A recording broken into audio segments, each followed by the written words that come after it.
നീട്ടുള്ളം തകർന്നു. കരയും നാദന്തതുല്യ സ്നേഹം മനമേ നിനക്കതുണ്ടോ? മാറിയ അതിരാവിലേശുവെ കാണാഞ്ഞിട്ടുള്ളം തകർന്നു. കരയും നാദന്തതുല്യ സ്നേഹം മനമേ നിനക്കതുണ്ടോ? മാനമേ പക്ഷിഗണങ്ങൾ ഉണർന്നീത പാടുന്നു ഗീതങ്ങൾ. മനമേ നീയും ഉണർന്നീട്ടേശു പരനെ പാടി സ്തുതിക്കാം. വോയിസ് ഓഫ് ലവിൽ ഇന്ന് കർത്താവ് ഇടപെടുന്നത് സങ്കീർത്തനം 70-ന്റെ 5-ാമത്തെ വാക്യമാണ്. നീ തന്നെ എന്റെ സഹായവും എന്നെ വിടുവിക്കുന്നവനുമാകുന്നു. ഒരു ഉറപ്പിന്റെ വാക്ക് ഒരു എളിയവനായ പ്രാർത്ഥനക്കാരൻ പറയുക. അതിനകത്ത് നോക്കിയാൽ ഒരു എളിയവന്റെ പ്രാർത്ഥനയാണ്. വലിയ പദവികളൊന്നും ഇല്ലാത്ത ഒരു സാധാരണക്കാരൻ്റെ പ്രാർത്ഥന. പക്ഷെ അതിനകത്ത് അവൻ പറയുക, നീ തന്നെ എൻ്റെ സഹായം, എന്നെ വിടുവിക്കുന്നവനും ആകുന്നു. അങ്ങനെ ഒരു ഉറപ്പ് നിങ്ങളുടെ അകത്തുണ്ടോ? ദൈവമാണ് എൻ്റെ സഹായം, എന്നെ വിടുവിക്കുന്നവൻ. പലപ്പോഴും നമ്മെ വിടുവിക്കുന്ന അവരാണ്, ആ വ്യക്തിയാണ്, ഈ സ്ഥാപനമാണ് എന്നൊക്കെ നമ്മൾ വൃഥാ ചിലരേക്ക് ആശ്രയിക്കാറുണ്ട്.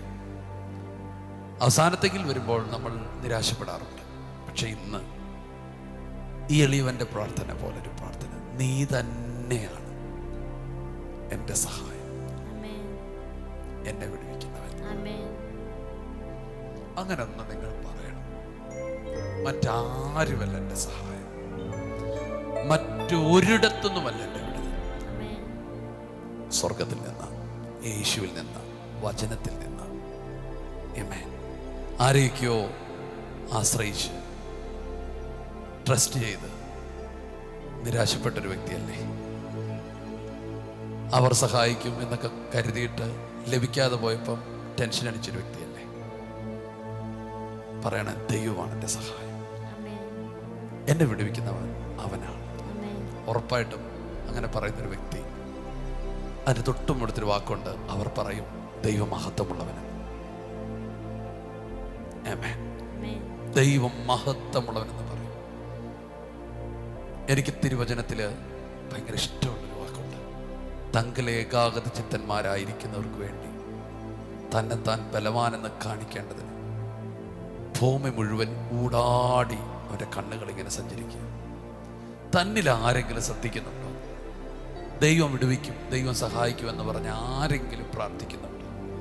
അവരെ വിടുവിക്കാൻ കർത്താവിൻ്റെ കണ്ണുകളിൽ ഇങ്ങനെ കറങ്ങുകയാണ്. ആമേൻ. ആ ചെറിയ മുറിക്കകത്ത്, ആ ചെറിയ സൗകര്യക്കകത്ത് നിനക്കറിയാം ആരുമില്ലെന്ന് സഹായിക്കും. ദൈവത്തോട് പ്രാർത്ഥിക്കുന്ന പ്രിയ മാതാവേ, കർത്താവ് ഉറപ്പായിട്ട് നിനക്ക് വേണ്ടി അത്ഭുതങ്ങൾ ചെയ്യും. നിങ്ങൾ ദൈവത്തിൽ പ്രസിദ്ധരായവരെയും ദൈവം ഉപയോഗിക്കുന്നവരെയൊക്കെ ശ്രദ്ധിച്ച് അവരുടെ ഇന്നലത്തെ സ്ഥിതികൾ നിങ്ങൾ കണ്ടിട്ടുണ്ടോ? ഒന്നുമില്ലായ്മയിൽ നിന്നാണ് അവരൊക്കെ കയറി വന്നത്. പക്ഷെ ആ സമയത്ത് അവരോടൊരു പ്രാർത്ഥനയുണ്ട് ദൈവത്തെ. ആ പ്രാർത്ഥനയുടെ മുമ്പിൽ ദൈവം ഇറങ്ങി വന്നിട്ടുണ്ട്. കാട്ടിൽ കടന്ന് പാട്ടുപാടുന്ന ദാവീദിന് സ്വപ്നം കാണാൻ പറ്റുമോ താനൊരിക്കൽ രാജാവാകുമെന്ന്? പൊട്ടക്കുഴിയിൽ കിടന്ന് വേദനിക്കുന്ന ആ ജോസഫിന് ചിന്തിക്കാൻ പറ്റുമോ ഇതുവഴിയാ കർത്താവ് എന്നെ കൊട്ടാരത്തിലെത്തിക്കുന്നത്? അതെ, നിങ്ങൾക്ക് സ്വപ്നം കാണാൻ പറ്റാത്തതും ചിന്തിക്കാൻ പറ്റാത്തതുമായ സാഹചര്യത്തിലൊക്കെ ആയിരിക്കാം നിങ്ങളായിരിക്കുന്നത്. പക്ഷേ അതിന് നടുവിൽ പറയണം, ദൈവം എന്നെ സഹായിക്കുന്നത്, ദൈവത്തിൽ നിന്നാണ് എൻ്റെ വിടുതൽ വരുന്നത്. നിങ്ങളത് ഉറച്ചു പറഞ്ഞു. തിരുത്തി പറയാൻ ദൈവം അനുവദിക്കത്തില്ല. വേദപുസ്തകത്തിനകത്തെ നടുക്കത്തെ വചനമെന്ന് പറയുന്നത് മനുഷ്യരിൽ ആശ്രയിക്കുന്നതിനെക്കാട്ടിലും യഹോവയിൽ ആശ്രയിക്കുന്നത് നല്ലത് എന്ന വചനമാണ്. ഈ പ്രഭാതത്തിൽ ഈ ചെറിയ വാക്യങ്ങൾ നിങ്ങൾക്ക് തരുന്നതെന്നറിയാമോ? പ്രാർത്ഥന കുറയരുത്, ദൈവത്തിലുള്ള വിശ്വാസം കുറയരുത്, ദൈവത്തിലുള്ള നിങ്ങളുടെ ആശ്രയം കുറയരുത്. കുറച്ചും കൂടെ അടുത്ത് ദൈവത്തോട് കൂടെ ഇരിക്കാനാണ്. അതെ, ധൈര്യത്തോടെ നമുക്ക് ഒരിക്കൽ കൂടി ആ വാക്ക് പറയാം. എന്താണ്? നീ തന്നെ എൻ്റെ സഹായവും എന്നെ വിടുവിക്കുന്നവനും ആകും. യെസ്, നീ തന്നെ, വേറെ ഒരാളുമല്ല. നമുക്ക് ദൈവത്തിൽ ആശ്രയിക്കുന്ന ഈ പ്രിയപ്പെട്ടവർക്ക് വേണ്ടി ഒരു വാക്കിൽ പ്രാർത്ഥിക്കാം. യേശുവേ, ഇന്ന് രാവിലെ കേൾപ്പിച്ച നല്ല വചനത്തിനായി സ്തോത്രം ചെയ്യുന്നു. കർത്താവെ, അങ്ങ് തന്നെ ഞങ്ങളുടെ സഹായകനാകുന്നു, അങ്ങ് തന്നെ ഞങ്ങളെ വിടുവിക്കുന്നവനാകുന്നു. കർത്താവെ, ഹല്ലേലൂയ, അങ്ങല്ലാതെ മറ്റാരുമില്ല. കർത്താവെ, അങ്ങ് ഞങ്ങളുടെ സകലതും സർവവും സമ്പത്തുമാണ്. യേശുവേ, കർത്താവെ, അങ്ങ് ഞങ്ങളെ സഹായിക്കുകയും വിടുവിക്കുകയും ചെയ്യുന്നതിന് നന്ദി പറയുന്നു.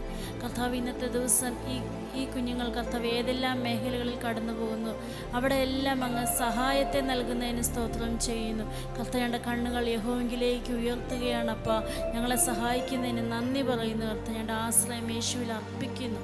കർത്താവിൻ്റെ ദിവസത്തെ അനുഗ്രഹിക്കുന്നു യേശുവിൻ്റെ നാമത്തിൽ. ആമേൻ.